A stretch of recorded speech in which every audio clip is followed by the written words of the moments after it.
boa noite a todos que estão nos assistindo nessa live.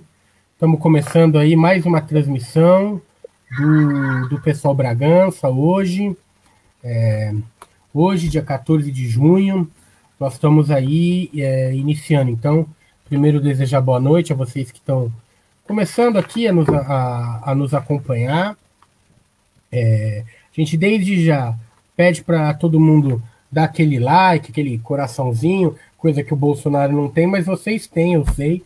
Então a gente pede um like, pede um coração e pede principalmente para que você compartilhe a nossa live, né? Nós estamos semanalmente, hoje começamos um pouquinho mais tarde, às 19h30, mas semanalmente nós estamos fazendo lives, debatendo tanto temas relacionados à Covid-19, quanto aos temas aí mais importantes da política municipal, estadual, nacional e agora também mundial. Bom, hoje eu estou recebendo, nós do Pessoal Bragança, estamos recebendo dois convidados. O tema de hoje é Vidas Negras Importam, justamente para falar um pouco, né? Tanto dos levantes que nós estamos assistindo aí em todo mundo. Então, nós tivemos ações muito importantes, né, nessas últimas 3-4 semanas, seja nos Estados Unidos, seja na Inglaterra e também aqui no Brasil. Então, nós achamos importante estar falando um pouco sobre essa questão da vida dos negros, enfim, do combate aí ao racismo dentro dessa perspectiva antirracista, que é uma fundamental, sempre foi, e mais do que nunca hoje ela ganha mais importância ainda.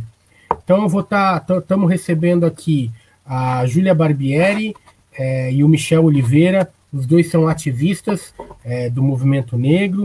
O Michel é estudante de História e a Júlia é estudante de Direito. Sejam ambos bem-vindos. Eu vou começar com a Júlia. Júlia, boa noite. Queria que você estivesse passando suas primeiras impressões, né, e a importância dessa questão das vidas negras importam. Como você tem visto, qual a sua opinião relativa aí ao movimento, enfim, o que você tem visto de importância com relação a isso? Boa noite e mais uma vez obrigado pela presença. Boa noite a todo mundo que está assistindo a live. Primeiro eu queria agradecer o convite, o pessoal aqui, o pessoal de Bragança. Obrigada realmente por ter me convidado. Fico muito feliz por estar representando todas as mulheres negras aqui de Bragança Paulista e as mulheres no geral. Então, sobre a questão Vidas Negras Importam, que é um ato totalmente necessário, importante, que está aí repercutindo no mundo, né, nessas últimas semanas. Foi mais por conta da morte de um estadunidense, e a gente vê aí que a repercussão foi por uma morte publicamente, né? Não foi direcionado ao racismo estrutural que a gente tem aí na sociedade. Então, foi necessário ter uma morte pública, que a gente sabe que o genocídio do povo preto, ele acontece, ele é real, ele está se tornando cada vez mais explícito, só que foi necessário que esse genocídio, né, que essa morte, ela fosse publicada, para que as pessoas começassem a levantar essa bandeira, né, a levantar esse questionamento. Então, realmente, essa importância da gente questionar isso, por que a gente foi levantar essa bandeira só agora, somente quando existe a morte, existe a publicidade em cima, né? E não a gente questionar isso a todo tempo, a todo momento.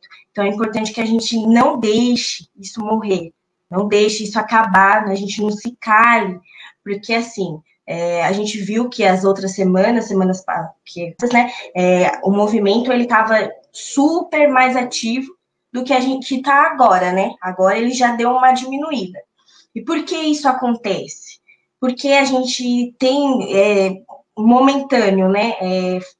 O combate ao racismo, o antirracismo, ele é momentâneo. Porque o antirracismo, ele existe só quando envolve uma causa pública. e não em todos os momentos. E o racismo, ele está em todos os momentos. O racismo, ele está presente diariamente. Então, a gente tem que questionar isso. O antirracismo diário, a gente tem que focar mais no nosso dia a dia, nas nossas atitudes, né, em todos os âmbitos possíveis, e não apenas quando isso explode ou quando isso vem a público no geral, né? Por isso que o racismo tem aquela fala que as pessoas dizem muito que existe um racismo velado, porque realmente existe um racismo velado, e esse racismo, as pessoas só sabem que existe o racismo quando existe uma morte publicamente. As pessoas não têm noção que o racismo, ele existe diariamente, né? Ele está impregnado, ele foi construído, ele está estruturado. Então, é muito importante que a gente continue falando disso. Por isso que é muito importante essa live, porque a gente vai continuar falando disso, vai continuar dando aí voz e caminhando nesse assunto. Não é importante que a gente não se cale, principalmente nesse momento. A morte, o genocídio do povo preto, ele existe, e ele é real não só porque o racismo ele está nos policiais, mas porque o racismo está em todo o sistema, está em toda a sociedade. Então é muito importante essa live, é muito importante que a gente continue falando, que a gente continue ativo e que a gente reveja toda a nossa sociedade, né, toda a nossa estrutura. Então, fico muito feliz de vir aqui falar isso para vocês, vir compartilhar isso com vocês e da gente vir se questionar e cada vez mais a gente dar voz e dar visibilidade para esse assunto tão importante e tão urgente, né?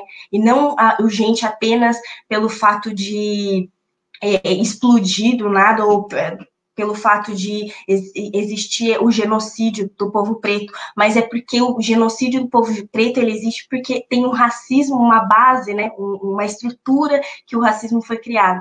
Então, é muito importante que a gente fale sobre isso, continue conversando sobre isso, e cada vez mais lutando contra esse racismo, sendo antirracista, e é que a gente consiga enxergar o nosso próprio racismo, né? Então, eu fico muito feliz de vir aqui representar as mulheres pretas, representar a população negra aqui de Bragança Paulista, tá bom? É isso. Vamos continuar? Vou passar aqui para o Michel, para ele dar uma faladinha. Legal, Júlia, sobre o que você está falando, justamente porque é isso, né? As políticas de combate ao racismo, a pauta antirracista, ela não pode ser uma pauta de ocasião, ela é uma pauta que ela tem que ser vista como uma pauta permanente até que seja possível a superação do racismo de forma estrutural, como você bem disse, né? Se é verdade que houve um levante, em outros momentos da história, da sociedade, esses levantes também ocorreram e eles muitas vezes cumpriram papéis históricos fundamentais. Michel Oliveira, boa noite. Queria que você estivesse falando também um pouco sobre o que você tem visto, o que você tem achado. Boa noite e mais uma vez, obrigado aí pela presença, Michel. Boa noite, Thales. Boa noite para todo mundo que está assistindo aí. Eu vim aí passar que a gente sente desde os primeiros anos das nossas vidas, né? Então, o que aconteceu, né, com o George Floyd, né, nos Estados Unidos, que está repercutindo, não é nada diferente do que acontecia há 10 anos atrás, há 20 anos atrás, há 30. Só que esse manifesto que rolou nos Estados Unidos já era necessário desde antes. Porque na década de 60, a última vez que aconteceu uma coisa parecida no lance de manifesto foi na década de 60. Depois nunca mais teve, né? E hoje a internet, a informação, colaborou com essa propagação do que está acontecendo, entendeu? Não está mais forte o racismo, assim, eu acho que ele está sendo filmado, igual o Will Smith mesmo falou, né? O racismo ele está sendo filmado, ele não está aumentando nem diminuindo. E esse levante ele foi necessário mesmo, realmente. Agora muitos negros mesmo, eu reparei isso dentro de instituições, das empresas, das bases que eu frequento, negros que nunca chegaram a falar sobre racismo, nunca chegaram a questionar, muitas vezes por vergonha, né? Eu vejo negros no Facebook que nunca falou do fato e está reclamando, né? Tá questionando as autoridades do mundo inteiro sobre esses últimos acontecimentos. Então, aí você já vê como que esse levante foi necessário, entendeu? E que nem a Júlia falou, até quando que vidas negras importam, né? A gente tem que manter, a gente está numa ótima oportunidade para dar continuidade nesse projeto. Não, a gente não pode abandonar, a gente está com a faca e o queijo na mão. Se a gente deixar esfriar, né, esse tipo de diálogo contra o racismo, a gente, daqui 20 anos, vai cair outro caso parecido sendo filmado, né? E os ataques à população negra vai continuar, entendeu? Acredito que nesse momento, né, capaz que o pessoal esteja tolerando um pouco os policiais, né, esteja tolerando um pouco por causa do calor do momento. Mas se não continuar o debate, né, a conversa sobre o racismo, daqui um mês vai acontecer e a gente não vai ficar sabendo, entendeu? Eles podem fazer isso na calada da noite. E eu mesmo, né, desde quando eu era moleque, quando a gente toma um enquadro, né, da polícia, inúmeros enquadros eu tomei. E quando eles vê que você não tem nada, quando você tá limpo, você não tem nada com você, nenhuma droga, eles saem com cara de raiva, eles não ficam contentes, entendeu? Eles vão para te abordar, mas torcendo para eles achar alguma coisa. Eu acho que isso daí é questão de alimentar ódio mesmo, entendeu? Eu acho que a gente poderia, todo mundo assim que defende a causa, poderia prolongar esse diálogo e passar para seus filhos, entendeu? Esse diálogo do que aconteceu com o George Floyd, que vem acontecendo longe das câmeras, né? Do menino do elevador, né? Que eu acho que a moça, a patroa, ela se sentiu em não defender o menino porque não é parecido com ela, né? Ela deixa uma criança de 5 anos no elevador porque não é da raça dela, então não tem validade, não tem relevância.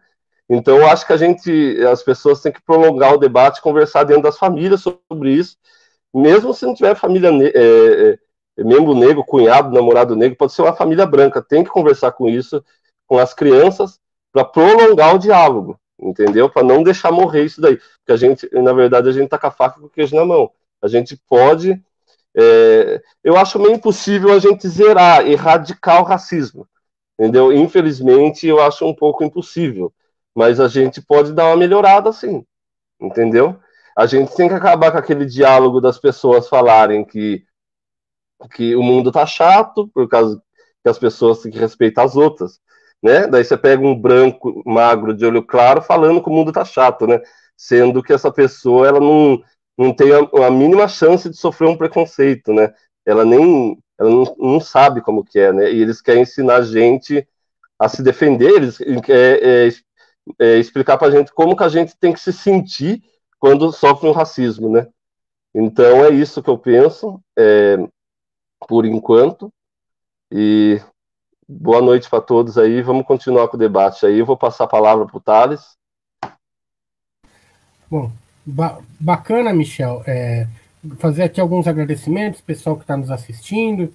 Então a gente tem o Rodrigo Silva Ferraz Bonfim, Maiara Angélica, o Kaique Lacava, o professor Adalberto Letícia Alessandri, o Elvis da Silva, o Lucas Barchieri, a Cláudia Silva, o Júnior Pagnan, entre outros aqui. A gente pede para vocês que estão nos assistindo desde já compartilharem o vídeo. O vídeo, inclusive, vai estar disponível após a transmissão ao vivo, mas quem quiser, a gente já vai, daqui a pouco, estar selecionando perguntas, enfim, para as pessoas que estão. Então, a gente, desde já, agradece todo mundo que está nos assistindo, deixe seu like, seu coraçãozinho. Bom, antes de passar para algumas perguntas, algumas observações aqui importantes que estão sendo colocadas, eu queria fazer uma pergunta para vocês, e começar pela Júlia, que é o seguinte: como vocês bem colocaram, o racismo é algo permanente na sociedade brasileira, no mundo e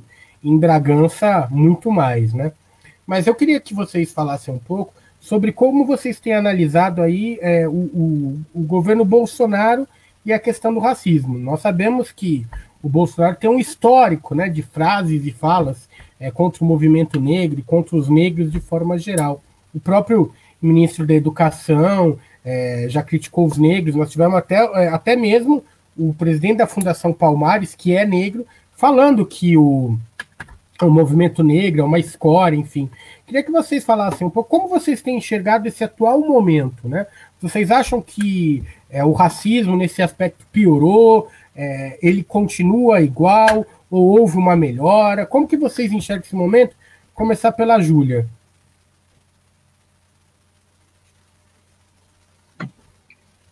Bom, analisando, né, eu acompanho o Bolsonaro já faz um bom tempo. Antes de começar em relação à eleição para a presidência, eu já acompanhava o Bolsonaro, então eu já sei das inúmeras falas dele racista, que às vezes a fala racista explícita, não era nem um racismo velado, às vezes ele falava coisas racistas explicitamente, então ele já tem um histórico aí mesmo, como o Thales bem disse. Bom, precária, a palavra que eu encontrei para falar sobre o governo para o racismo é precária, na verdade não tem uma volta, não tem nada que o governo Bolsonaro faça em relação a isso. É totalmente ignorado a luta contra o racismo, é totalmente ignorado o combate, é totalmente ignorado o antirracismo, tanto que você não viu aí nenhum projeto, nenhuma fala, com toda a repercussão, toda a revolta, não existiu uma fala, um posicionamento, não existiu um projeto, não existiu absolutamente nada do governo para com o movimento negro. Então a gente vê aí que o governo tem um descaso total com assuntos importantíssimos e causas importantíssimas, e uma dessas é o racismo, o combate ao racismo, e a gente sabe por quê, principalmente as pessoas que já acompanham ele, sabe que o Bolsonaro ele nunca teve um posicionamento antirracista ou um posicionamento relacionado a qualquer tipo de movimento, a favor de qualquer tipo de movimento que seja ou antirracista, ou que seja relacionado à luta negra. O Bolsonaro ele nunca teve um posicionamento a favor disso, e ao contrário, inúmeras vezes ele teve um posicionamento totalmente racista. Então a gente já espera que esse governo seja carregado, porque assim, o governo, o presidente, vai refletir o que o governo é no total, né? Então, o presidente, ele reflete que o governo dele é racista. Porque assim, se você não fala, não é antirracista, não adianta você apenas não ser racista, né? Então, ele fala que ele não é racista, mas que a gente sabe que é uma mentira, mas ele também não é antirracista. Então, não adianta não ser só racista, você tem que ser antirracista, só que ele não tem nenhum projeto, ele não tem nenhuma fala, nenhum apoio, nenhum posicionamento, nem ele, nem ninguém do governo dele em relação ao combate ao racismo, ao antirracismo, a toda a revolta que teve aí. Então, infelizmente, a gente vê que é um total descaso do governo para com o movimento negro, e que isso não está perto de mudar, ao contrário. A gente sabe, vamos aqui colocando um assunto já meio polêmico, a gente sabe a causa da morte da Marielle, né? E um dos motivos é porque ela era uma mulher negra, e que o governo Bolsonaro tem relação, sim, com a morte da Marielle. A gente quer saber quem mandou matar a Marielle, mas a gente sabe que o governo Bolsonaro tem relação com a morte da Marielle, e sabe que o vizinho dele tem relação, sabe que ele tentou, sabe não, né? A gente prevê que ele tentou interferir, a gente até vê que ele tentou interferir em relação a investigações, e se a gente tem aquelas, vamos dizer assim, sabedoria mínima, a gente sabe que ele tentou, provavelmente ele deve ter tentado interferir na investigação do caso da Marielle, porque depois de tanto tempo, não existir um mínimo de detalhes sobre como foi, por que foi, quem foi, não existe nada em relação a isso. Teve alguma interferência e a gente sabe que o Bolsonaro ele é sujo o suficiente para ter interferido nisso. Então, além de desprezo, o governo Bolsonaro ele despreza a luta, o movimento antirracista, o movimento negro, e ele não apoia, ele não quer ver pessoas negras em posições superiores. E aquelas pessoas negras que estão lá, que têm voz, que representa realmente a comunidade negra, que representa realmente a população negra e o movimento negro. Ele quer aquelas pessoas negras que vão acatar tudo o que ele fala e ir de acordo. Quando, na verdade, não, a gente precisa de um governo aí diverso, um governo aí que tem, sim, os seus conflitos, a gente precisa disso, porque o governo ele não pode ser um pensamento só, um pensamento único, porque a nossa sociedade ela não é única, ela é diversa, então a gente precisa ter uma diversidade dentro do governo, e infelizmente o governo Bolsonaro, ele pensa ao contrário, então qualquer pessoa que pense ao contrário dele, né, ele chuta aí para escanteio. Então, infelizmente, a gente vê um desprezo, como eu já disse, e é muito triste, mas é assim a minha visão para o atual governo. Vou passar aqui a palavra para o Michel, para ele dar uma faladinha sobre a visão dele em relação a isso. Michel, se você quiser falar um pouquinho também, oi, fica à vontade. Então, assim, o governo Bolsonaro ele representa o racismo, você vê isso pelos eleitores, né? A grande parte dos eleitores, porque a gente não pode generalizar, porque teve muita gente que caiu no antipetismo, né? Só que é assim, só de pensar, você pega aqueles skinheads, eu vi várias campanhas dos skinheads, aquele pessoal, aqueles carecas, né, que perseguem nordestinos, gays, negros, geral votou no Bolsonaro, geral fizeram campanha pro Bolsonaro, entendeu? E é assim, o que pode acontecer? Né? Eu acho que hoje, no presente, o racismo ele tá igual, mas está sendo filmado, só que o Bolsonaro ele pode aumentar o racismo. Por que ele pode aumentar o racismo? Porque daí você pega um menino que está na puberdade ali, 12 anos de idade, né? Que está formando a opinião, né? Ele está formando a opinião, ele começa a ver um chefe de Estado, né? Ver um presidente a fazer discursos racistas, né? A menosprezar totalmente o movimento negro. Ele vai, se ele gosta do cara, se ele tem uma família que todo mundo votou no cara, ele vai se tornar só mais um racista, entendeu? Eu creio que tem pouca gente ali que votou nele que não é racista, mais por conta do antipetismo mesmo, ou por falta de informação. Né? A Júlia, eu também acompanho o Bolsonaro faz tempo já, né? Desde quando ele surgiu com aquela farda na Câmara, entendeu? Ele começou a falar as coisas, os ataques dele, né? Não foi nem nessa candidatura, por isso que a gente conhece o cara, né? E grande parte da galera aí que não é racista, sei lá, e que votou nele é que pegou agora, conheceu ele aí em 2018, entendeu? Aí você pega aquele cara da Fundação Palmares, né? Ele fala que macumbeira não vai ter nenhum centavo, né? Fala que o Dia da Consciência Negra é uma escória, todo o movimento negro. Eu não sei o que ele está fazendo lá, eu não consegui entender ainda, né? Porque ele não está representando ninguém. Entendeu? Ele não está representando ninguém. E é assim, que nem eu falo pro pessoal, eu comento aqui em casa, que quando a pessoa tem uma pessoa que tem uma voz de peso, que é o Bolsonaro, ele faz discursos racistas, ele vai ampliar o racismo. Entendeu? Ele vai ampliar o racismo.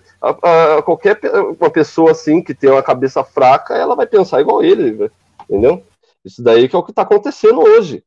É facinho você mapear os racistas pelos eleitores do Bolsonaro, você pega grupos de supremacia branca. Você pega esses caras de São Paulo aí, de Curitiba, esses careca, esses caras aí que andam com porrete, com taco de beisebol, soco inglês, tudo apoiador do Bolsonaro. Colocavam aqueles papel colado no poste, que ia expulsar nordestino, expulsar negro, com o nome do Bolsonaro, né, com aquela arminha na mão, entendeu? É isso que eu acho, entendeu? É para mapear mesmo o racismo, é pelos eleitores do Bolsonaro, cara. De verdade. Eu vou passar a palavra para o Thales aí, dar procedimento. Então, eu acho que legal a contribuição de vocês dois com relação a esse tema, né? Eu acho que o Bolsonaro, mais do que nunca, é o representante da Casa Grande, né? Nesse momento. Matheus, nós temos aqui algumas perguntas, você consegue colocar algumas perguntas, observações, contribuições, tiver aí na tela? Ó, vamos lá, o Júnior Pagnan coloca: eu acredito que o pior racismo está no Brasil, por ser um racismo velado. Nossos convidados falaram justamente disso, né? Pode colocar adiante. A Cláudia Silva fala: precisamos manter nossas lutas de sempre, porque sempre fomos antirracistas. Acho que, de fato, é uma luta permanente, né? A Cláudia tem razão. Tem mais contribuições, perguntas, Matheus? O Elvis da Silva está perguntando o seguinte: eu gostaria de saber do Michel e da Júlia se eles são a favor da manifestação em meio à pandemia, ou se a luta deve acontecer de outra forma no sentido político. Essa pergunta é importante, porque a pandemia está acontecendo no mundo todo, né? E em vários lugares do mundo as pessoas, tomando ainda alguns cuidados, têm saído. Queria saber a opinião do Michel e da Júlia com relação a esse tema. E aproveitando também, queria perguntar a eles como eles veem nas manifestações a questão, vamos dizer assim, das pautas estarem se interagindo. Então, por exemplo, nós estamos vendo muito os movimentos de mulheres, de combate ao machismo, os movimentos de combate à homofobia também participando do próprio antifascismo. Como que vocês enxergam essas duas questões? Primeiro, se mesmo com a pandemia era necessário sair às ruas, aqueles que não são no grupo de risco, etc. E como vocês enxergam também essa questão da integração entre pautas, né? Então, movimento de mulheres, movimentos LGBT, as diversas organizações. Passar primeiro para a Júlia.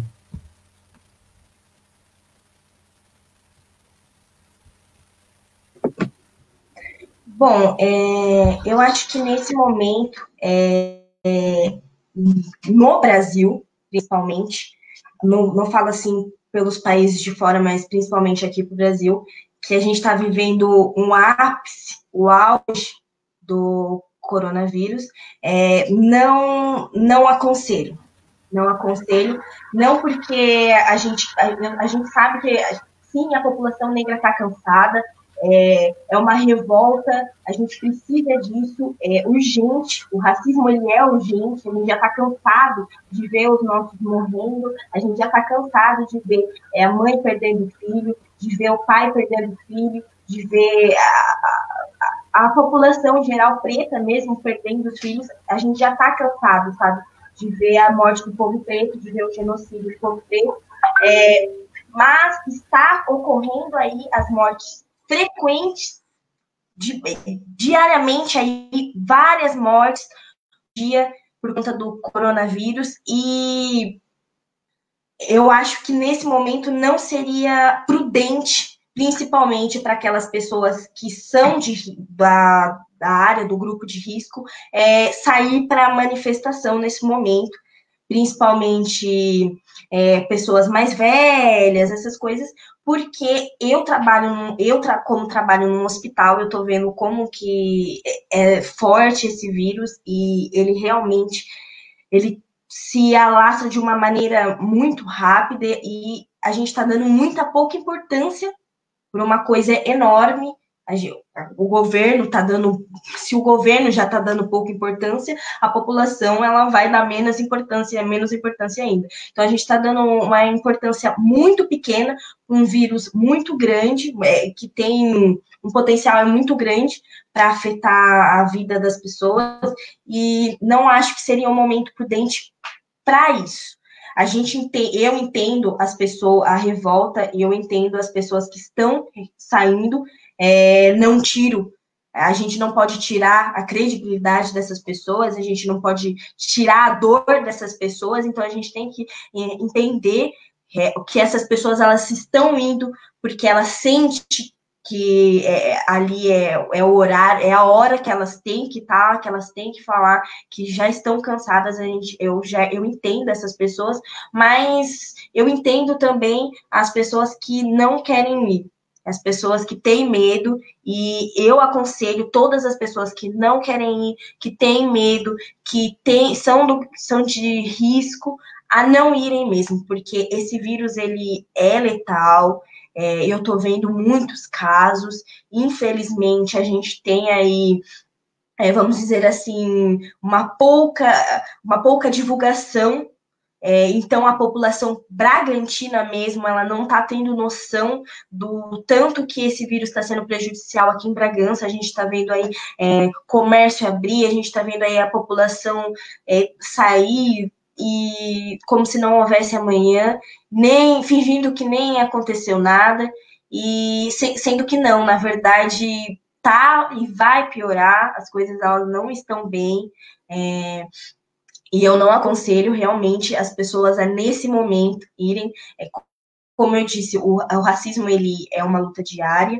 A gente o racismo ele não vai morrer da noite para o dia. O racismo ele tem uma base, vai ser difícil. A gente precisa, sim, de uma revolução também, porque o genocídio está acontecendo agora, a gente precisa dar foco, dar visibilidade, só que eu acho que a gente pode encontrar outras maneiras nesse momento, até que tudo volte ao normal, vamos dizer assim, até que tudo volte a se estabilizar. A gente precisa encontrar outras maneiras, outras variáveis aí para a gente conseguir engajar a nossa luta, para a gente conseguir ter voz, para a gente conseguir visibilidade. E aí a gente tem a internet, que é um meio super importante, que a gente pode usar ele de uma maneira muito importante, de uma maneira muito eficaz, e eu acho que atualmente seria a forma mais eficaz que a gente teria,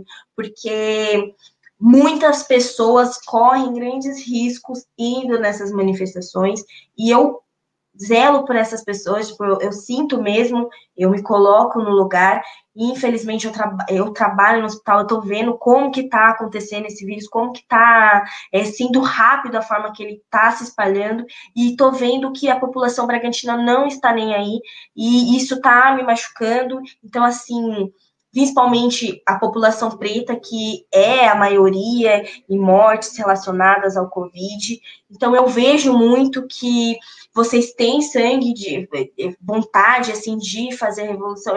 Eu vejo que vocês estão cansados e a gente não tira a razão, principalmente por causa dessas mortes acontecendo diariamente. Só que a gente tem que saber o momento e saber que a gente está indo para fazer e para fazer acontecer.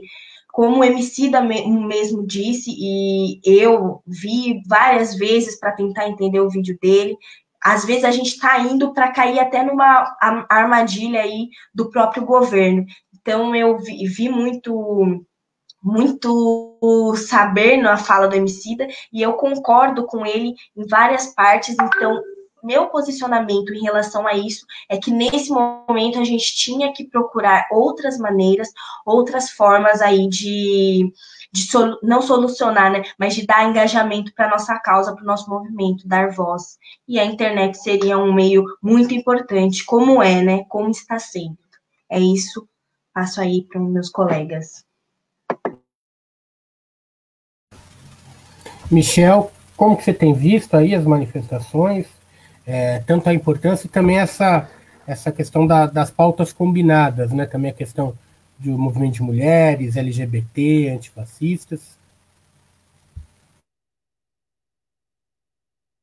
Opa, beleza. Então é assim, né? Sobre esses manifestos, hoje o Brasil ele está no pico, né? A gente está vivendo o pior momento da pandemia e eu acho que a gente já tem problema demais, né, na vida para arriscar desse jeito assim, né? Que nem ela mencionou no Emicida, acho que satisfaz o governo a gente ir, né, dar a cara a tapa e se infectar e morrer muita gente, né? Igual aconteceu nos Estados Unidos uma vez, que o pessoal foram fazer um manifesto para voltar ao comércio. Foi naquela pandemia da gripe espanhola. Morreu 12 mil pessoas só por causa desse ato, entendeu? E já pensou se a gente vai... O presidente, ele vai falar, vá, entendeu? Vá com Deus, né? É perigoso ele até incentivar a gente a fazer isso daí, entendeu? Mas é assim, eu acho que não é o momento não, assim, para fazer movimento de rua, mas como a gente tem as lives, né? A gente sempre fazendo lives, batendo no assunto, é ótimo por enquanto fazer pela internet, é questão de tempo, entendeu? Não vai adiantar muita coisa a gente ir para a rua agora, a gente só vai se prejudicar e vai aumentar os problemas da gente, né? A gente tem que se cuidar. E falando agora, né, respondendo a pergunta, né, sobre esse conjunto de lutas aí, de pautas, é interessante sim, né, cidadania. A política também tem que falar da causa negra, tem que falar da causa da mulher, tem que falar de tudo, assim, dessas minoria. Não vou falar minoria da causa negra, porque é considerado minoria a gente ter 52% de negros, né? Tem que virar pauta, assim, entendeu? Essas coisas, né? E também, na escola, a base, a gestão pública, ela tem que focar mais na escola, tá? Porque quando eu pego a época que eu estudo, né, no primário ali, primeira série, ali a criança está naquele período que ela aponta tudo que é diferente, ela vê o amiguinho negro, ela já começa, já tem um pensamento colonial que já vem da família, daí a família já passa isso para a criança leva para a escola, já começa a maltratar o amigo porque ele é negro, e a escola acaba se tornando o pior ambiente para essa pessoa, né? Aí as crianças começam a inventar doença, né? Começam a fingir que está com dor de cabeça, e tem uma hora que não suporta e a gente não quer que o negro se torne uma pessoa violenta.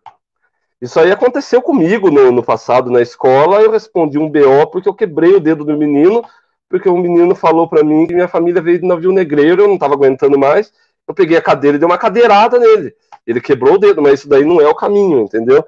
Eu não quero que os negros sejam violentos, né? Embora a gente já tenha fama, né? Estereótipo, o pessoal coloca um monte de rótulo na gente. Então, as pautas públicas têm que ser voltadas disso, tem que ser falado dentro da escola, né? Os mediadores, o pessoal que toma conta da escola ali, da parte da mediação, da educação, né? Tem que focar mais. Eu acho que está um pouco fraco assim nessa parte, né? Pelo menos na minha época a gente reclamava de racismo e não acontecia nada. Hoje eu acho que eu não sei como que tá, né? A escola, né? E para a gente quebrar esse pensamento, essas políticas públicas aí, e quebrar esse pensamento de que o mundo está ficando chato, né? Que nem eu comentei lá no começo, não adianta nada um cara branco de olho claro, magro, falar que o mundo tá chato porque não tem mais graça, não dá para fazer mais piada, sendo que ele não vai ser vítima, entendeu? Como que a pessoa vai zoar um cara assim que é branco de olho claro e magro? Ele não vai carregar nenhum tipo de canal para uma ofensa, entendeu? É isso, entendeu? É importante politizar sim. Eu acredito que a gente não esteja sendo usado, muito pelo contrário, mesmo se for isso, entendeu? Em algumas questões políticas lá dos Estados Unidos, está sendo necessário, porque o negro hoje, muito negro que está vendo essa luta de brancos, os brancos estão lutando a favor dos negros, eles vão aceitar mais a sua identidade, né? Eles vão se sentir, nossa, cara, eles estão do nosso lado, então eu não preciso mais ficar parecendo um branco, né? E é isso, eu vou passar minha palavra para vocês aí. Não, eu acho importante nessa observação de vocês. É óbvio que tem várias opiniões com relação a isso. Os atos, vamos dizer assim, contra o governo têm tomado, né, alguns cuidados. Eu estava observando hoje que há uma verdadeira brigada de profissionais da saúde que, de forma voluntária, né, estão distribuindo álcool em gel, máscaras, enfim. Sabemos que essas medidas não resolvem o problema, mas acho que é diferente dos atos bolsonaristas e do próprio presidente, que sequer usa máscara, né? Júlia, você queria estar falando um pouquinho também sobre a questão da interligação dos movimentos, né? Pode falar um pouquinho também o que você está achando dessa, vamos dizer assim, da participação de vários movimentos unidos, né, em relação a essas pautas?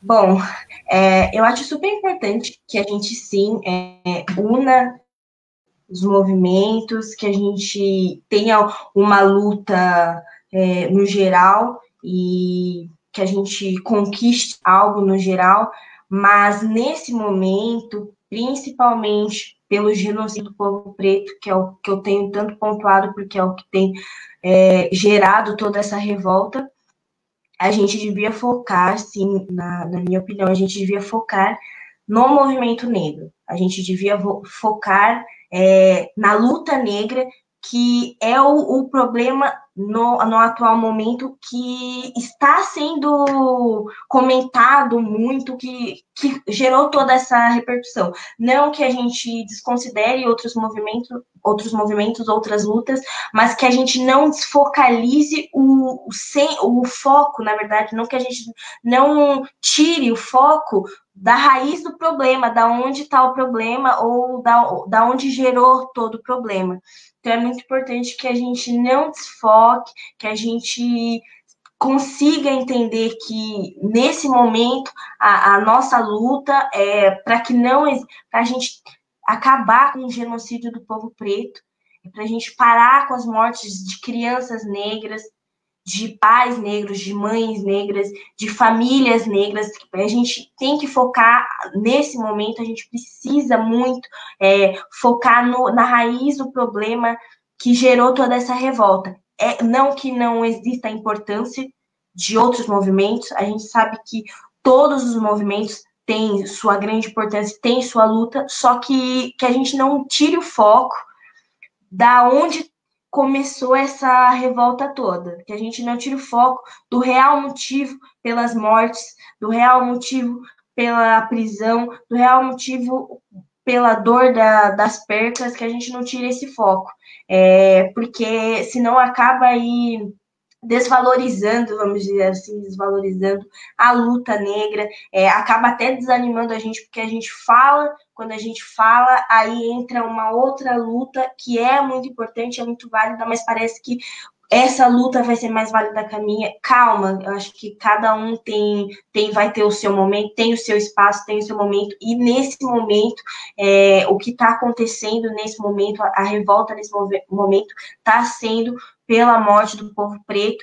Então, a gente tem que saber aí separar, não separar as coisas, mas tem que saber aí que o protagonismo é da população negra nesse momento, entendeu? O protagonismo nesse momento é do povo negro, que o povo negro está sofrendo, o povo negro está morrendo e que está sendo gravado, que a gente está vendo isso ao vivo ou que a gente está vendo isso pela internet, que está sendo real. E quando eu falo povo negro, eu falo povo negro no geral. Eu falo povo negro de mulheres, homens, crianças, mulheres trans, eu falo ao público LGBT, eu falo assim, no geral, que o foco da população negra. Então, que a gente focalize mais nisso, que a gente não tire o foco do real motivo para essa revolta toda. E eu vi alguma coisa ali relacionada aqui em relação às ruas, que a gente tem que sair para as ruas, porque todas as conquistas de esquerda foram nas ruas, realmente a gente precisa ir para as ruas, e isso é super importante, a gente precisa ter voz, e nossas conquistas foram conquistadas dessa maneira, indo para as ruas, falando, gritando, exigindo nossos direitos, mas aí a gente tem que medir aí, pesar qual é o valor maior nesse momento, né? Se ir para as ruas ou a vida vai, né? Porque às vezes a gente está arriscando ir para a rua, a gente está arriscando a vida, né, de pessoas que a gente ama. Não, pode ser que eu vá para a rua e arrisque minha vida, só que a vida da pessoa que está do meu lado, né? Então, nesse ponto aí que eu queria pegar, que às vezes a gente está muito focado em uma coisa, mas a gente esquece do nosso ao redor. E o meu problema maior era com as pessoas que tem maiores chances aí, são do alto risco e são do grupo de risco, perdão, e essas pessoas, a gente tinha que ter foco nessas pessoas nesse momento também, entendeu?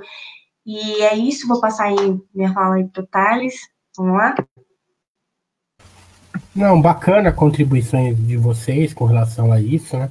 Eu acho que essa questão da luta realmente é preciso nesse momento dar foco e dar ênfase na questão da batalha aí que contra o racismo, né? Mas é evidente que não dá para ser contraditório, né? Não dá para ser antirracista e ser machista, ofender as mulheres e etc. Ou ser antirracista e ser homofóbico, né? Acho que isso seria uma contradição que realmente não cabe, né? Mas entendo perfeitamente o que está sendo colocado de dar ênfase realmente à luta do povo negro, né? Matheus, se tiver mais contribuições, mais perguntas, se você quiser estar colocando na tela para a gente.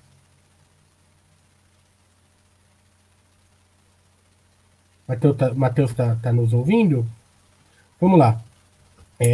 Pergunta da Ana Luiz de Oliveira, Ana Lu, está sempre assistindo, está sempre nos ajudando aí também nas lives. Então, desde já agradecendo também a Ana Lu pela audiência. Boa noite. Não sei se já foi falado, mas gostaria de perguntar a cada um, de perguntar como cada um se sente ou sentiu o racismo na vida de vocês.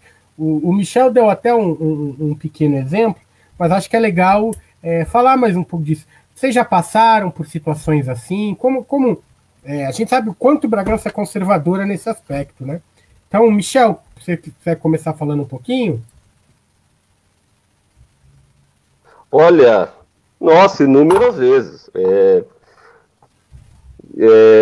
Assim, quando a gente sofre um racismo assim, a sua autoestima vai lá embaixo, entendeu? Daí você tem que fazer algo para recuperar, e é muito ruim, né? Tipo, quando você sofre esse racismo diversas vezes, ou vê um parceiro seu sofrendo racismo, você automaticamente você cai naquele lance do complexo de inferioridade. Tá? Você tem que ser muito forte mesmo para manter essa autoestima alta. Não dá, cara. Tipo, te desanima total, você fica com medo de fazer as coisas, você acha que você não vai conseguir, entendeu? Você acaba pensando, nossa, mas tem lei que defende que é contra o racismo, mas será que não é real? A pessoa, ela acaba se sentindo inferior, entendeu? Hoje eu não sofro mais disso porque, né, eu tenho meus meios de me defender, né, de assegurar meu pensamento positivo, mas é ruim pra caramba, viu? Pra destruir a pessoa, porque quando você vê assim uma piada, né, tá entre amigos. Daí tem a piada normal contra negro, é a mais engraçada, assim, sabe? É a que o pessoal mais ri, entendeu? E isso daí acaba se destruindo por dentro. E vai acumulando, entendeu? Vai acumulando e tem uma hora que você não aguenta e você desanima, você desiste das coisas, você acha que você não é capaz. Os impactos são esses, eu acho, assim, né? Complexo de inferioridade e, e, e desânimo, né? A gente tem muitos talentos perdidos aí por conta de racismo, né? A pessoa não se descobre, ela pode se tornar alguma coisa, mas ela acha que ela não é capaz por conta das ofensas, né? Desses estereótipos, desses rótulos que a pessoa coloca na gente, que a gente não tem capacidade, né? E você vê também, eu incluo nessa questão a falta de representatividade, né? A gente sabe nos filmes, você vê majoritariamente filme negro ou é ação, não estou desconsiderando o gênero, mas ou é ação ou é comédia, entendeu? É muito difícil você ver um Robert Langdon igual um protagonista do Código da Vinci, por exemplo, negro que faça um filme quase do mesmo tema, um filme inteligente com protagonismo negro. É muito difícil, né? Eu vi no Instagram da Júlia que ela fala de uns filmes, você tem que ficar caçando. Daí você acaba se sentindo. Isso daí vai fazer. Você pega uma criança que ela está na puberdade, está formando ali com 12 anos, ela vai ver, não vai ter representatividade, ela vai achar que o negro é aquilo mesmo, é a coisa mais simples. Ele não tem capacidade de trabalhar numa coisa mais complexa. Entendeu? Isso daí são os impactos do racismo para mim. Vou passar a palavra. Júlia, você também quiser estar falando um pouquinho sobre como você tem visto essa questão, se você já passou por situações assim, como que você encara, né, as situações como essa?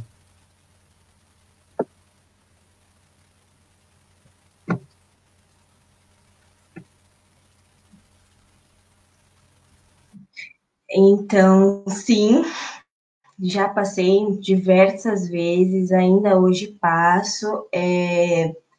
Como eu comentei esses dias atrás no meu Instagram mesmo, que eu passei por uma situação muito constrangedora de enquadro policial.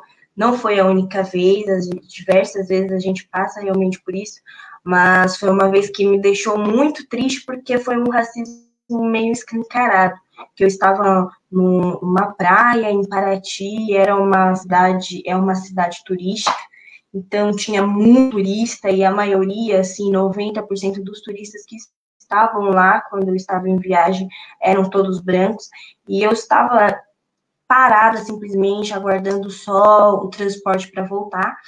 E a polícia passou, revirou todas as minhas coisas, mexeu em todas as minhas coisas, e logo à frente tinham vários estabelecimentos com várias pessoas sentadas fumando maconha, várias pessoas, é assim, nítido, transparente para quem quisesse ver, e a polícia simplesmente parou, revistou todas as minhas coisas e passou por essas pessoas, todas brancas, e não fizeram nada. Então, foi muito constrangedor, porque eu não estava fazendo nada e tinham pessoas que estavam explicitamente fazendo.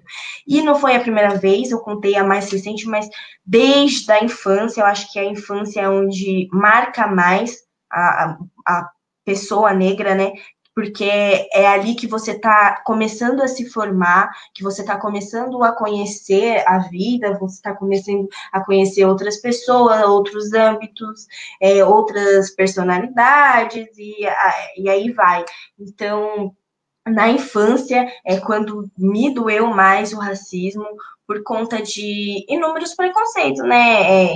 Inúmeras coisas racistas que eu passei em relação a cabelo, principalmente, que é uma coisa que marca muito, porque a gente sabe que aí na sociedade a gente tem uma pressão de beleza, né, uma pressão de padrão estética, e essa pressão, ela é toda voltada, essa padronização, ela é toda voltada para a mulher, para a pessoa branca, né, para a mulher branca, para a mulher magra, tem todo um estereótipo aí construído em cima dessa mulher, além de branca, né, magra, tem um cabelo liso, e ela tem toda uma definição. Então, a mulher negra, além dela se cobrar por esse padrão de beleza em relação a cabelo, em relação a corpo, ela também se cobra em relação à pele, sendo que a gente sabe que a pele não vai mudar, né?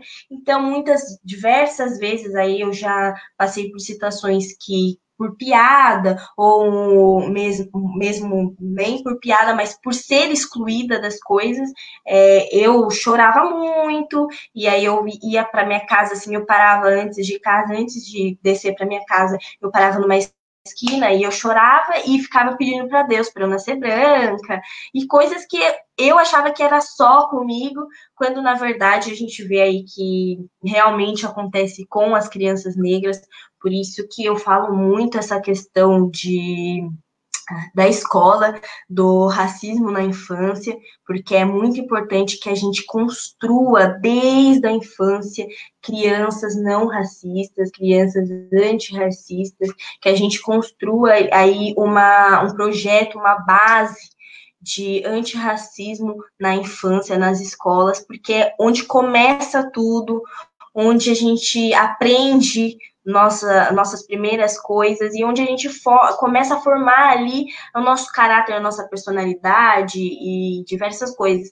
Então, onde me doeu mais foram nesses momentos de infância, com questão de piada com cabelo, pressão estética, e coisas em relação a relacionamentos, diversas coisas. E muitas coisas para a gente pontuar todas elas aqui. Mas com certeza já passei muito, sim. E essa daí que eu falei para vocês em relação ao enquadro foi a última que eu passei. Vou passar ainda a palavra aí para o Thales. Bom, vai ficar no áudio agora um pouquinho, porque o nosso editor de imagens deu uma travadinha no computador dele. Então, vocês vão estar me ouvindo no áudio, tá? E daqui a pouco a gente vem. Tem várias perguntas aqui. Eu vou fazer uma pergunta. A gente não vai conseguir fazer todas hoje, infelizmente. Ainda bem que tá tendo muita contribuição. Acho que hoje é uma das lives que mais a gente tem visto contribuição e pergunta das pessoas, né? Tem uma questão aqui, a gente não vai conseguir colocar na tela, mas eu acho que é importante. Deixa eu ver só se eu acho aqui. Que eu acho que é uma pergunta do Kaique Lacava, e eu acho que seria muito legal que vocês falassem um pouco sobre isso, como vocês se sentem em relação a isso, tá? É o seguinte, como vocês enxergam a questão do lugar de fala? Eu, no caso, o Kaique falou, sendo branco, posso estar contribuindo na luta racista? Como isso pode ser feito? Até aproveitando a pergunta do Kaique, queria saber de vocês como vocês enxergam o protagonismo, né, dos negros na política, principalmente, né? Porque isso eu acho que é um problema geral, inclusive, mesmo aqui sendo uma live de um partido de esquerda, a gente não tem como não deixar de falar, que até mesmo na esquerda, muitas vezes, falta esse protagonismo, né? A gente tem agora exemplos como a Marielle, como a Talíria, tantos outros aí, mas é verdade também que muitas vezes acabam sendo sempre candidatos héteros, brancos, enfim, com todas essas questões, e infelizmente isso é na esquerda, né? Então, assim, por outro lado, a gente também tem figuras como o Fernando Holliday, que é de direita, é negro, e acaba negando, inclusive, as pautas aí do movimento. Então, como vocês enxergam tanto essa questão é possível que os brancos contribuam com a luta antirracista, essa questão do lugar de fala, e o próprio protagonismo dos negros, né, na política, né? Como vocês enxergam isso? Passar para a Júlia primeiro, enquanto o Matheus vai ajeitando aqui a parte técnica.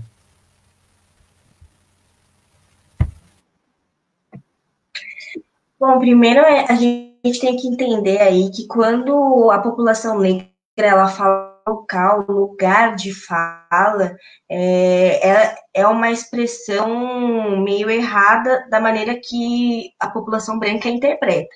A gente não fala em local de fala que as pessoas brancas, que a população branca, ela não pode falar sobre o racismo ou ela não pode ser antirracista, lutar contra o racismo. A gente fala aí local de fala é do seu posicionamento na sociedade, de você falar da onde você se encontra. Por exemplo, se é um privilegiado, uma pessoa branca, ela é privilegiada. Se é um privilégio, a pessoa branca ela tem que falar do local que ela está. Ela está num local de privilégio. Então, ela vai falar em relação ao seu privilégio, como esse privilégio afeta a população negra e como ele pode fazer para que esse privilégio sirva de benefício, para que ele use esse privilégio de alguma maneira benéfica para o movimento negro. Então, a gente fala de local de fala, mas em relação a isso. Por exemplo, se é uma pessoa negra, a gente fala sobre a nossa dor, o nosso sofrimento. Então, a gente não fala sobre o nosso privilégio, a gente fala sobre o local que a gente se encontra, que é o local de sofrimento, que é o local onde a pessoa sofre o racismo. Então, a gente tem que tirar essa ideia de local de fala, a pessoa é negra, ela fala sobre o racismo e só isso, a pessoa é branca, ela fala sobre nada. Não, não é isso, a pessoa ela é LGBT, então ela fala só sobre LGBT, ela fala só, o local da fala dela só sobre a questão LGBT, quando na verdade não, o local de fala é da onde você se encontra na sociedade. Se você se encontra em um local de privilégio, logicamente você não vai falar como a pessoa negra se sente, porque você não sente o mesmo que essa pessoa. Você tem que falar do local que você se encontra em um local de privilégio, então como esse privilégio, ele afeta as pessoas negras, ou como esse privilégio te beneficia, né? Como esse privilégio, ele traz oportunidades, traz outras coisas para você, e não traz para essas pessoas negras, né? Porque se uma parte da população na sociedade, a parte privilegiada, ela tá ganhando, quer dizer que tem uma parte que tá perdendo. Se vocês conseguirem entender, então se tem uma parte da população de privilégio, tem uma parte da população que está em desfalque, que está com dificuldades. Então vocês têm que entender que quando a gente fala de local de fala, a gente não está falando que não existe possibilidade da população branca ou de qualquer população, né, falar sobre a população negra, sobre a luta negra, sobre a causa negra ou sobre o antirracismo. Não, quando a gente fala em local de fala, a gente está falando que vocês têm que ser vocês têm que entender o local que vocês se encontrar aonde vocês estão na sociedade, reconhecer aonde vocês estão na sociedade e se posicionar a partir do local que você se encontra. Se você se encontra em um local de privilégio, você se posiciona a partir desse seu local de privilégio. Então, eu me encontro num local de sofredora do racismo. Então, eu me posiciono a partir desse local que eu me encontro, que é a pessoa que recebe o racismo. Então, eu posso falar da minha dor, eu posso falar das minhas percas, eu posso falar sobre o meu sofrimento. E a pessoa branca, se ela se encontra num local de privilégio, ela pode contribuir com a luta negra, o movimento negro, primeiro reconhecendo o seu local de privilégio, reconhecendo aonde você se encontra na sociedade e vendo que esse local de privilégio, ele vai te dar oportunidades e você pode usar muitas dessas oportunidades para ajudar a causa negra, né? Para você aí engajar, ser um antirracista no seu meio social, levar pessoas negras para o seu meio social, ouvir as pessoas negras, você está nesse local de fala em relação ao seu privilégio, então você pode falar, mas você também está num local que você pode escutar as pessoas negras, e você escutando, você já está sendo um antirracista. É muito importante que a gente consiga entender que a gente precisa escutar a pessoa que está no sofrimento, entendeu? A pessoa que está passando. Então, quando a gente fala de local de fala, a gente não está falando da não possibilidade do branco se posicionar. Pelo contrário, a gente está falando que o branco tem que se posicionar, sim. O branco, ele tem que lutar também, e principalmente o branco tem que ajudar a espalhar esse antirracismo. E como ele faz isso? Como se ele não está em local de protagonismo? Ele faz isso do local que ele está. Leva as pessoas negras para o seu meio social. Você já procurou aí quantas pessoas negras você tem no seu meio social? Quantas pessoas negras você tem aí no seu lugar de trabalho, né, seu local de trabalho, se você é dono de uma empresa, quantas pessoas negras você tem aí na sua empresa, quantas pessoas negras tem na sua sala, entendeu? Quantas pessoas negras tem na sua roda de amigos, com quantas pessoas negras você conversa, qual que é o seu envolvimento em relação a isso? Você escuta aí uma piada de pessoa negra, como que você se posiciona em relação a isso? Então, é nesse momento que a gente vê o antirracismo, é nesse momento que a gente vê que o branco, ele pode ser antirracista e ele pode usar o privilégio dele, principalmente, para ajudar a espalhar esse antirracismo. É mais ou menos isso. É um assunto um pouco mais longo aí, mas para não prolongar muito, é mais ou menos isso aí, minha ideia para vocês. Vou passar aqui para o Michel para ver se ele tem alguma coisinha para falar. Legal. Ô, Júlia. Pode falando, Michel. Assim que o Matheus conseguir se reconectar, ele já coloca a sua imagem, tá bom? Mas é importante que você fale também. Ô, Júlia, isso mesmo. Eu concordo plenamente com o que você falou, né? Eu acho que assim, a gente precisa da luta branca, o branco ele precisa falar sobre racismo. Não dá para deixar só com a gente, entendeu? Só que a gente, é que nem você falou, ele tem que se posicionar na base dele, né? Da posição que ele tá. Não tem como ele chegar e falar como que o negro se sente, entendeu? Ele não vai, que nem acaba caindo naquele lance, né? Desses reaças que falam que a gente somos muito vítimas, que não é ruim, é só ignorar. Não é só ignorar, não é fácil, entendeu? Não é fácil e a gente precisa muito dos brancos nessa parte de luta, mas nessa questão de esclarecer para as pessoas o que o negro sente, nessa parte é a gente mesmo, entendeu? Eu concordo, eu tenho pouco a falar sobre isso, mas o que você falou eu acho que está certinho, Júlia. Se colocar no seu lugar. Não tem como eu falar como um privilegiado. Não tem como eu explicar como com um playboy, um cara que mora num jardins, ele vive, porque eu não tive essa oportunidade, entendeu? É totalmente diferente. Falar do lugar, da sua base, da sua condição, do que você sente. A gente não consegue nós, negros, não conseguimos sentir o que o branco sente. Mas a gente precisa da luta dos brancos nessa parte de tentar erradicar o racismo, né? Que eu acho que é um pouco impossível, né? Mas já é um bom começo, sim, ele se posicionar pela base dele, mostrando, ele esclarecendo para as pessoas que eles já nasceram privilegiados graças a muito sangue que correu lá atrás, entendeu? O meu é só isso por enquanto, sobre esse assunto. Não, legal, Michel, legal, Júlia, vocês falarem um pouco sobre isso, justamente porque é isso, né? É o mínimo que aqueles que estão nesse lugar privilegiado têm que ter a solidariedade, né? Isso é o mínimo, né? Então, tem se falado muito, e aqui nos comentários também, a questão da educação, vocês falaram disso, é isso, né? Um professor, por exemplo, que seja branco, tem a obrigação de pautar em suas aulas, pautar nas suas intervenções, essa questão do racismo, ouvir e dar voz aos seus alunos e colegas negros, enfim, essas questões que nós achamos que é importante. Matheus, acho que ele já voltou. Se puder colocar na tela, a ideia seria o seguinte: a gente lê algumas contribuições, algumas perguntas, e aí passar para as considerações finais de vocês. Pode ser, gente? Tudo bem? Matheus tá online aí? Vamos lá. O Mirso Smith, um abraço aí, nosso Mirso do Maracatu.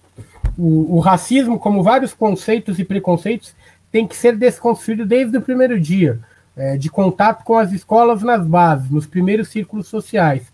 Exatamente, né? Acho que isso é importante. O Mirso aí toca uma das pessoas aí do Maracatu que também tem feito um trabalho social, ele, Ana Luísa, todo o pessoal aí, a Daniele, o próprio Matheus, aí, todas as pessoas aí têm feito um trabalho importante nisso daí. Obrigado aí pela participação. Tem mais comentários, né? Eu tô vendo que tem bastante comentário, gente. Eu vou ler todos, e aí depois vocês podem fazer uma apanhada nas considerações finais, tá? A Marli Siqueira Oliveira coloca: a única frente contra o racismo é o estudo.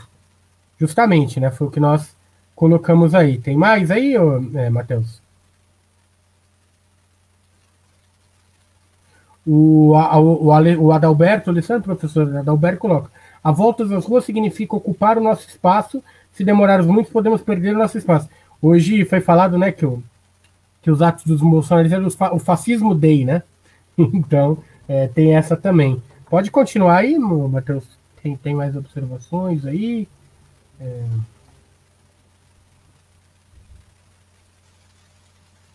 O Adalberto coloca, né? Houve outro levante tanto nos Estados Unidos quanto na França, principalmente na periferia de Paris, mas hoje, no meu ver, é diferente.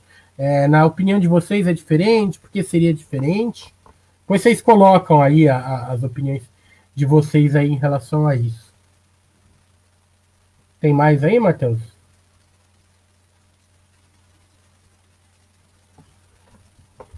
Bom, a gente sabe que tem bastante comentário, a gente não vai conseguir dar conta de ler todos, né? Mas, desde já agradecer todos que estão dando essa audiência aqui pra gente. Então, a gente tem o Almir Franco, que tá nos ajudando, várias pessoas aqui, a Bruna Berchieri Fernandes, acho que é sua irmã, Júlia, também está aqui comentando. Tem bastante gente aqui falando, o Júnior Pagnan também está falando, enfim, temos várias contribuições. Infelizmente, a gente não vai conseguir ler todas as contribuições e comentários, mas a gente agradece a todos aí que estão contribuindo com o debate, fazendo perguntas, enfim. Então, eu queria passar um pouco para as considerações finais de vocês falarem a importância aí desse debate, e esse que seja o primeiro de muitos, né? A gente desde já agradece a Júlia e o Michel pela participação no debate. Então, começar com o Michel. Michel, como no início começamos com a Júlia, agora vamos com o Michel. Michel, suas considerações finais. Fique à vontade, mais uma vez, obrigado aí por aceitar nosso convite para participar dessa live. O pessoal, é assim, eu acho que para a gente começar, que nem o Mirso falou, a combater nos primeiros anos da criança na escola, a gente pode falar, né, dos acontecimentos e também o relativismo cultural, tá? Hoje se tem muitos visto as pessoas falar que maracatu, carnaval, todas essas culturas negras não são culturas. Isso daí é um engano, né? É muito equivocado esse pensamento, porque cultura é o hábito que a pessoa vive, né? Os seus hábitos. Todo mundo tem uma cultura, entendeu? A gente não pode olhar só a cultura erudita como uma cultura, né? A gente recebe diretos ataques ao carnaval, ao samba, né? Ao rap. Então, acho que ali no começo, quando a criança entra no primeiro ano, já tem que ir ensinando relativismo cultural. Não estou falando uma antropologia, que seria muito complexo, mas um relativismo mesmo para a criança ela crescer com uma cabeça mais ampla. Isso daí é só um dos pilares contra o racismo, né? Eu sofri nas aulas de história, né, embora eu seja estudante. Eu lembro que na aula de história, quando falava de escravidão, eu fazia de tudo para sair da sala naquele momento, porque eu sentia que todo mundo estava olhando para mim ali como se eu fosse um alienígena, sabe? Isso daí é o resultado da falta do relativismo cultural, entendeu? Aí você pega, né, o eurocentrismo. Graças ao eurocentrismo na historiografia, a história da África foi ofuscada. A África conteve diretos impérios, várias histórias bonitas, e a pessoa que tem o senso comum, que é a maioria hoje sobre a história da África, conhece a África como só Mandela, só escravidão, canibalismo e Rei Leão. Entendeu? Só que, assim, o que a gente sofre ainda, que é um problema muito grave, que está crescendo, né, que a gente tem que combater isso enquanto a gente consegue, é sobre esse revisionismo barato que está rolando, né? Muitas pessoas nem conhecem, estudaram sobre zumbi. A gente tem nossas dúvidas sobre zumbi, né? Eles ridicularizam a imagem de zumbi, né? Sobre ele ter escravos ou não, né? É uma coisa que quase ninguém sabe se é verdade ou não. Só que daí eles entram com o argumento do Luiz Gama, né? Que foi um advogado. Só que assim, o que eu acho? Se tivesse um feriado, né, no dia da morte do Luiz Gama, eles iam arrumar um jeito de ridicularizar o Luiz Gama. Então eles estão cagando pro Luiz Gama, entendeu? Eles querem desconstruir a imagem negra. Então a gente tem que fazer isso como o Mirce falou, começar ali quando a criança está no primeiro ano, relativismo cultural, todas as culturas, todas as cores, forçar nisso, enfatizar mesmo. Não é pouca coisa, não. Eu acho que esse aí é um caminho para a gente começar a desconstruir esse racismo aí, entendeu? Vou passar a palavra aí para a Júlia.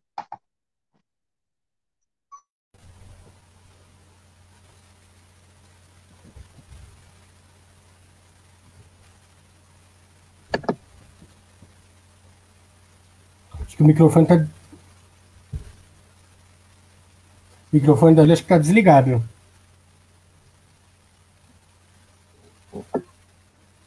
Voltou? Agora foi. Foi? Bom, é importante que a gente não esqueça nunca que essa é uma luta diária, que a gente precisa, sim, se posicionar todos os momentos, em todos os lugares. Muitas vezes a gente vai ficar aflito, com medo de posicionamento, por questão de opinião, por questão de vergonha ou qualquer coisa do tipo, mas é importante que a gente se posicione a todo momento, que a gente lute a todo momento, que a gente fala em todo momento, em todos os âmbitos possíveis, na nossa casa, na escola, no nosso trabalho, no nosso meio social. É muito importante que a gente fale sobre isso, porque ainda, infelizmente, é um assunto muito delicado, né? E que o racismo, ele não vai ser combatido sozinho. O racismo, a gente precisa, não só o racismo, mas a gente precisa, para combater várias coisas, principalmente o sistema, derrubar esse sistema, a gente precisa realmente de uma revolução, a gente precisa explodir, e eu acho que isso está próximo de acontecer, espero. E é isso, eu agradeço a todo mundo que assistiu a live, espero que vocês tenham gostado da nossa interação. Espero realmente que vocês tenham tirado algum proveito disso. A gente tem muito a aprender, eu tenho muito a aprender ainda, estou correndo muito atrás disso. E como a Cláudia Silva colocou aqui em relação que a única, acho que foi a Cláudia Silva, se eu não me engano, que o único meio do combate ao racismo é o estudo. Marli Siqueira. A única frente contra o racismo é o estudo, e realmente a única frente em relação a combater qualquer tipo de preconceito, a combater esse sistema totalmente opressor, esse sistema totalmente preconceituoso, é o estudo. A gente precisa, sim, ter uma base, a gente precisa focar nas nossas crianças, a gente precisa focar na infância das nossas crianças, primeiramente, porque é muito mais fácil a gente combater o racismo ali na infância, porque a gente moldar o pensamento da criança ali na infância, do que quando a pessoa já está adulta, quando já é um adulto. O adulto é muito mais difícil de aprender do que uma criança. O adulto, ele já tem uma mentalidade formada, ele já está ali com o racismo impregnado, então a gente precisa focar na infância, na desconstrução, e a gente precisa muito que aconteça uma revolução, porque o atual problema do nosso país não é somente o racismo, a gente sabe disso, a live está focada nisso, mas não é somente o racismo, a gente tem aí todo um sistema que tem toda uma estrutura completamente opressora e problemática, e a gente precisa derrubar esse sistema. E o racismo, ele não vai ser combatido sozinho, e ele não vai ser combatido apenas com publicações em Instagram, a gente sabe. Então a gente precisa nos unirmos todos, e fazer uma revolução. A gente precisa disso, e é isso. Espero realmente voltar. Muito obrigada a todo mundo aí que compareceu na live. E um grande abraço, uma boa noite para vocês. Júlia, Michel, desde já agradecer a presença de vocês. Acho que hoje foi uma live importantíssima, a contribuição de vocês. Então, gratidão a vocês por essa live. Como vocês falaram, né? Eu acho que é isso, né? Que a gente consiga aí unir força até que a gente consiga derrubar aqui pedra sobre pedra desse sistema, né? Esse sistema capitalista que nos divide em classe, nos divide em raça, e que nos explora. Então, que a gente consiga derrubar isso. Matheus, se puder colocar todo mundo na tela para a gente fazer o nosso encerramento. A gente não pode hoje... toda semana tem sido difícil fazer os encerramentos, porque a gente sempre tem homenageado alguma pessoa, né? A gente tem perdido pessoas queridas, né? Nas últimas semanas. E na semana passada nós homenageamos o garoto Miguel, né? E essa semana nós tivemos uma perda, não foi pelo Covid, mas nós tivemos uma perda muito importante essa semana. Eu até peço desculpa pela emoção. Todo final de live agora eu estou me emocionando, mas eu acho que ele é fundamental. O nosso companheiro Gabriel Rodrigues, companheiro do PSOL de São Paulo. O Gabriel faleceu agora na última semana, jovem, 19 anos, negro. Ele começou a se inteirar pela política, ele vendia bala nos trens e metrô em São Paulo, e nos últimos 100 dias ele estava internado, já com problemas aí de pneumonia, problemas respiratórios antes mesmo da Covid. Então a gente hoje não podia deixar de encerrar a nossa live sem fazer a nossa homenagem ao Gabriel. Então hoje a live hoje é dedicada ao Gabriel e como eu falei, as nossas lutas, o Gabriel deixou as nossas lutas para entrar nas nossas tradições. Então, diante de tantos mártires que a gente tem, mártires negros como vão desde Malcolm X, Marielle, Marighella, entre tantos outros, se incorpora às nossas tradições e às nossas lutas o camarada Gabriel Rodrigues. Então a gente não pode deixar de encerrar a nossa live sem fazer essa homenagem ao companheiro Gabriel Rodrigues. Então, em nome do pessoal Bragança, e acredito que em nome dos nossos convidados também. Gabriel Rodrigues, presente, hoje e sempre. Então, é com esse recado que a gente encerra a nossa live. E com certeza a revolução vai ser negra e vai ser em homenagem a todos os nossos camaradas que tombaram aí nessa luta contra o capitalismo. Então, agradecer a todos vocês aí pela participação, agradecer a todos que deram audiência, a militância do pessoal Bragança, ao Matheus Petroni na parte técnica, e semana que vem nós voltamos com mais debates, tá bom? Obrigado a todos, uma boa semana. Quem puder, fique em casa, fora Bolsonaro, diga não ao racismo. Obrigado, gente.